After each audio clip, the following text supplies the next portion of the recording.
karena kepekaan dia datang sih tadi. Dia Iya, datang, face crack itu bikin apa nge-scratch dikit, Iya. nge-scratch dikit gitu loh. Tapi Cars ini masih belum terlihat di season sebelumnya ya. Iya. Ya lagi balik lagi sih mungkin Adaptasi. sekarang EXP-nya kan rata-rata jadi initiator. Oke. Jadi bukan yang benar-benar bisa bikin play besar.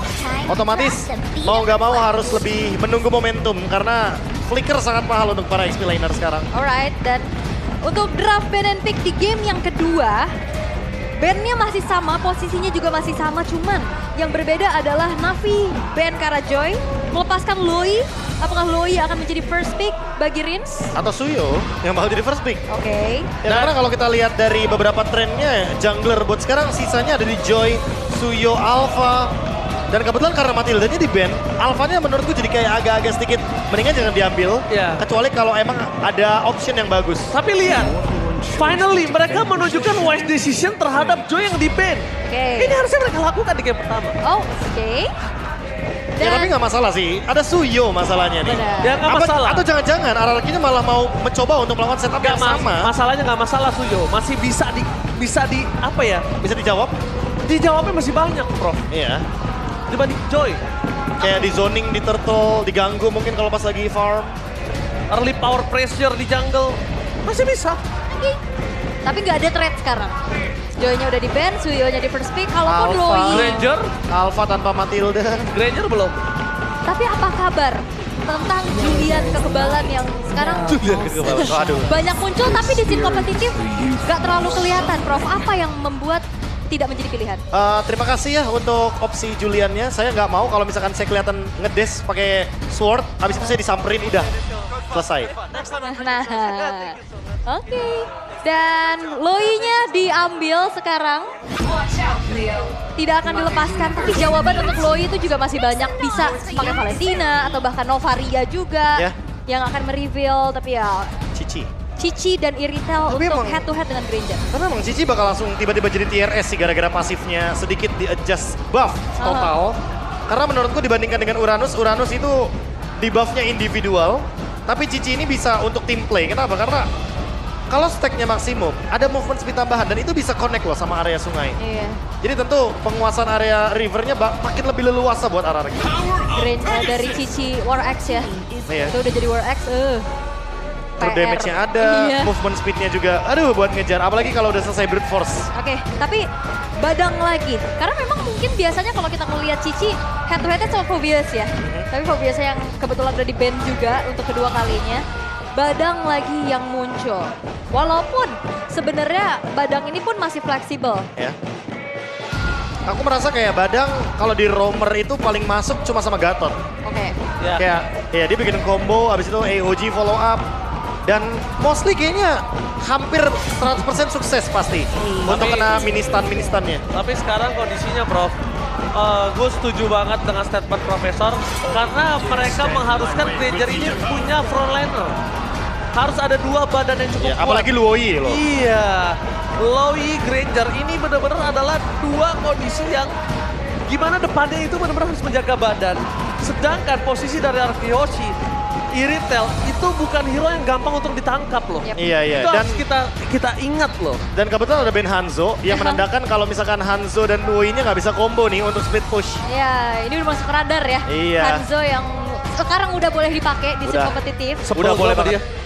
Kenapa? Gue sebel sama Hanzo, jujur Sebel aja. sama, aku Loh. juga selalu Ben. Kalau aku malah akhirnya bersyukur Hanzo di revamp karena akhirnya ninjanya punya dash.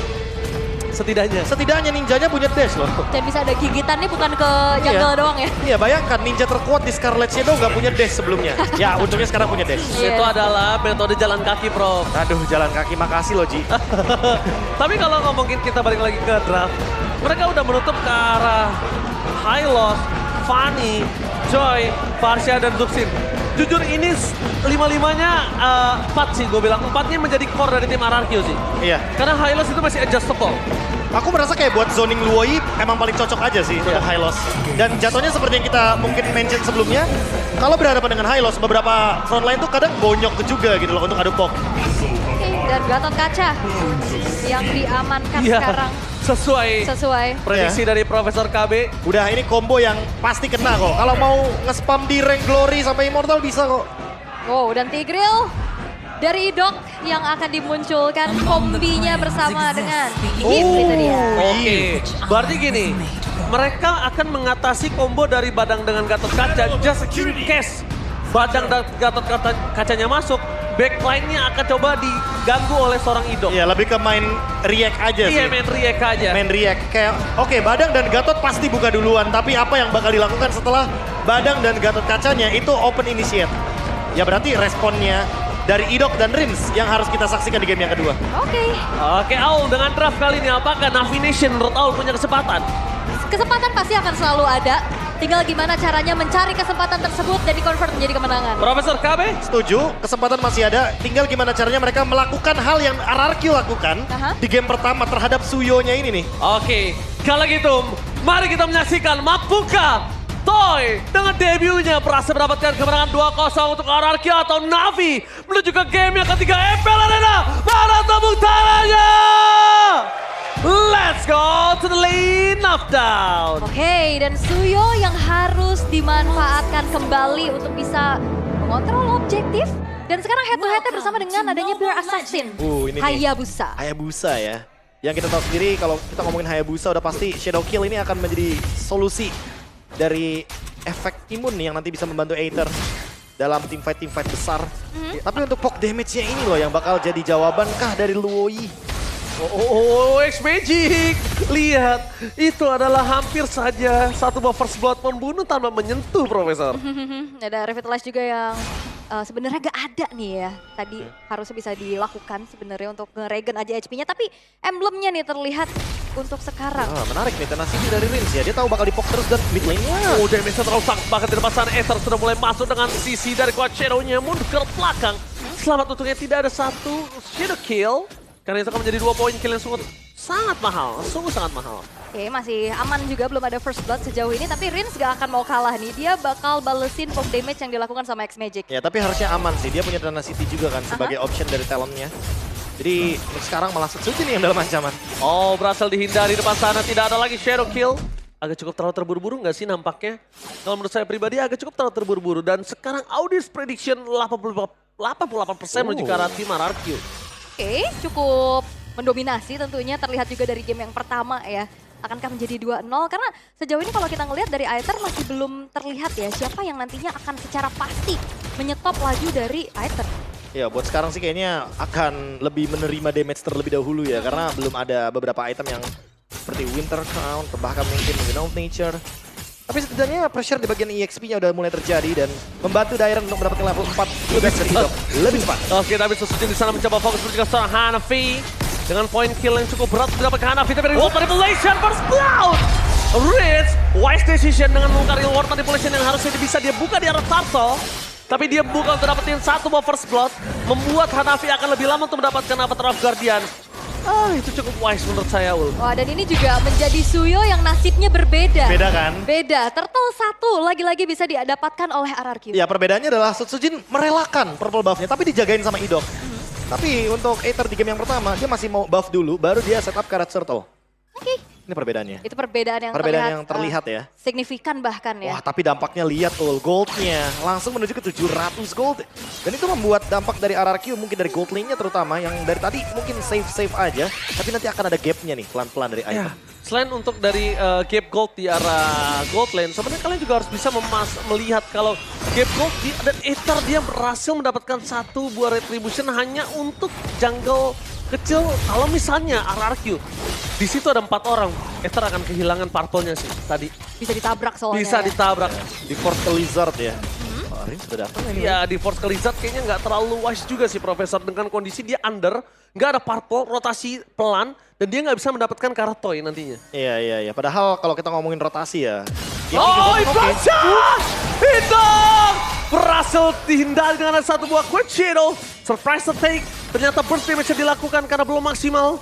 Membuat seorang Aether masih bisa selamat di depan sana, tapi memberikan informasi tidak ada satu flicker. Ya, dan Purify dari X-Magic juga berhasil di-trigger ya atas word manipulation yang coba untuk mengejar dirinya. Tapi itu upaya untuk bisa mencoba culik ke arah Aether yang walaupun memang masih belum berhasil. Ingin melanjutkan dominasi sih Iya. depannya. Iya. Lihat gameplay Toy. safe banget. Kalau di ngomongin dari Skylar, perbedaannya mungkin Skylar itu lebih agresif. Lebih berani ngepok. Lebih berani ngepok. Yang mungkin menjadi chance tapi depan sana. Kars akan flicker for defensive. Buat melepaskan dari tim Na'Vi kali ini, mereka kehilangan daya initiate power. Ya, Wah. timing flickernya pas banget lagi mau ada turtle. Wah, dan juga ini dari RRQ mereka coba untuk engage lagi ya dari Na'Vi, tapi ternyata tidak. Dan RRQ coba untuk patahin rotasi dari Kars. Ini Kars dari tadi 2 kali loh kena geng. Iya, Dan kayak- setuju banget, itu patah banget rotasi yang harusnya Kars punya power dari first crack-nya kan. Iya. Tapi lihat di depan sana, Avatar of God yang telah menuju ke Storm Richard. Fokus utama mereka dan Riz! Still survive! My God! Dibalikan kembali kanan dan bakal pada pasukan dari tim Na'Vi. Mereka yang kehilangan SPG dan juga Hanafi. Akan menjadi poin kill yang kedua. Meanwhile Koi, backline insurance dari tim Na'Vi. Mereka hilangkan. Riz still survive! Oh my God! Refleks, flicker, dan bahkan dia gak pulang. Dia ada absorb shield dari remote manipulation dan bahkan menjebak Hanafi. Tidak bisa pulang. Aku Itu sudah dia. bilang sebelumnya ada tenacity. Ehe. Hati-hati, jangan terlalu overcommit terhadap Rins. Karena kebetulan walaupun di sini ada Hayabusa dan Hayabusa dari Aether udah pasti kan targetnya ke mid laner gitu loh, Oke. langsung ke arah dari Rins. Tapi ya dampaknya tidak begitu besar Diversion. dan malah dibalikin. Diversion masih belum dapetin momentum. Dan seharusnya Na'Vi harus lebih berhati-hati sekarang. Iya, dan kita nggak ngelihat adanya diversion play dari X-Magic ya. Ya. Belum mungkin. Map Belum. kontrolnya dan itu satu menurut kita sempat ada perbincangan. Menggunakan Loyi kalau dalam kondisi tidak bisa mengendalikan 50% lebih map control. Itu bisa dibilang adalah satu kegagalan menggunakan Loyi. Oke. Kalau menurut beberapa figur di Mobile Legends. Tapi ini belum kelihatan soalnya gameplay dari diversionnya ya. Tapi terjadi tadi 1v1 dan Dairon kayaknya bukan target yang optimal untuk bisa di solo kill dalam keadaan seperti ini dari Aethernya. Tapi upaya untuk bisa menjalankan lane bawahnya terlebih dahulu karena di dalam beberapa waktu ke depan nih 50 detik lagi Turtle akan segera muncul sedangkan Na'Vi masih belum bisa berbuat banyak, Prof. Ya, Iya jatuhnya ini dia diversion play mungkin. Tapi ya nggak menemukan target yang optimal. lagi-lagi mungkin diversionnya mereka lebih masih main safe ya. Diversion kan itu bisa agresif, bisa safe. Bisa Aha. save. Nah ini masih safe kalau menurut gue pribadi. Karena kalau agresif dia akan coba lempar Ke belakang. para pas ke belakang ke jungle para pasukan dari tim RRQ. Wah, dan yang bahaya kalau misalkan mereka kayak tadi nih diversion play dengan 4 orang sekaligus. Dan- Idok ini bakal jadi Wah, enak banget. Niatnya safe kan. Iya. Tapi malah berbanding belakang. Ini beda banget. Gameplay yang mereka harus tunjukin adalah gimana caranya mereka bisa mendapatkan control mid. Dan bahkan di sana Kars terdeteksi posisinya. Dairon bebas banget. wah lagi-lagi ya. Ini bener-bener Aethernya dibonyokin sebelum adanya gerakan untuk menuju ke area dari Turtle. Termasuk juga dengan adanya Kars yang harus mundur terlebih dahulu. Jadi kayak 2 target optimal yang bener-bener tugasnya mengamankan objektif Turtle dihapus secara nggak langsung. Dan gak Free lagi. Gak bisa berbuat banyak nih. Hanya bisa melihat dari kejauhan aja dan ini menjadi turtle ketiga berarti perfect turtle. Perfect turtle. Bisa diamankan oleh Arabioji. Iyo. Turtle. Dengan perfect turtle ya udah pasti agresifnya nggak bakal berhenti sekarang. Karena dia early power dapat dapat sana Idol. Setelah Fisk yang dikeluarkan tapi ingat Riz dengan real balik mulai jadi implosion. Dalam belakang membalikkan kembali kanan mereka gila 3 playernya. Hanafi seorang diri tidak bisa dibendung. Oh no no no no. 3 poin kill yang sangat mahal didapatkan oleh para pasukan dari tim RRQ dan lihat Viva RRQ berkumandang di MPL Arena. Upaya untuk bisa menculik Idok ternyata memang berhasil. Tapi pertukarannya 3 orang. Ya, dan nggak worth it. poinnya datang dari belakang. Langsung ada reward manipulation dan tepat sasaran bagi Toy ya. Pertanyaannya Aul dan Profesor KB, pencurian terhadap Idok berhasil atau itu kemakan perangkap Idok? Kemakan perangkap Idok. Yes, lebih tepatnya karena Idok tersenyum lebar di sana. Ya 2 orang ini emang kayak susah banget untuk dilepaskan kan. Rins, Idok, sejak dari DMDL mereka selalu bersama. Dan ini yang mungkin menjadi salah satu sinergi mereka juga. Mereka nggak bisa kalau misalkan harus dimakan satu. Harus dua-duanya soalnya. Oke, lihat apakah ada shadow kill terbagi dan lihat Rinsia masih selamat. Mingkol di depan sana tidak lagi Concero di arah belakang yang terserang ke tangan Concero. Hilang, no Aether. No power of retribution. No purple buff, Aether akan lumpuh mendadak. 6.000 gold difference ini. Kayaknya serasa 12.000 gold difference. Wah, ini Serasa 2 kali lipat. ini udah terlalu bahkan jadi gameplay Lui-nya nggak kelihatan sama sekali nih. Iya.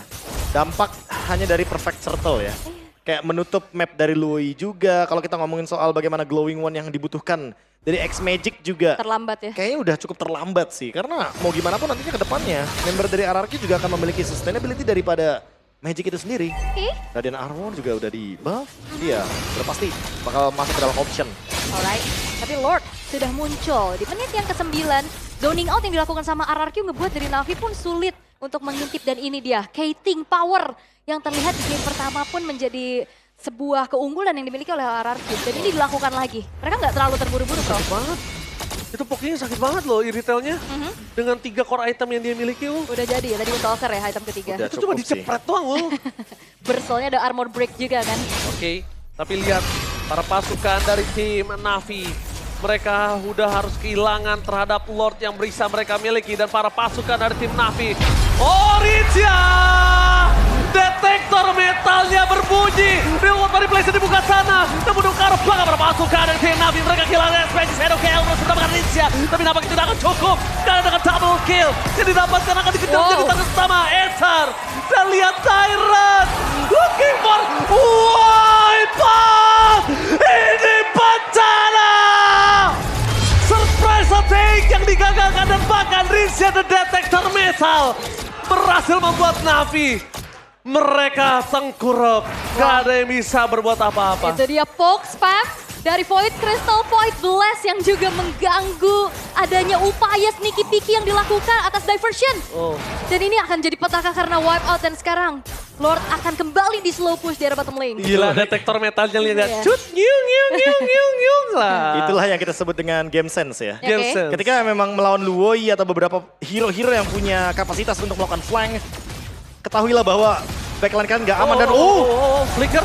Dapat lepas sana mereka Aether. Terus mendapatkan satu point kill. Middle lepas sana Curtain Cloud masih menutup 2 pemain para pasukan dari tim Navi. Tidak ada following up damage dari seorang Dairon, harus kehilangan shutdown-nya.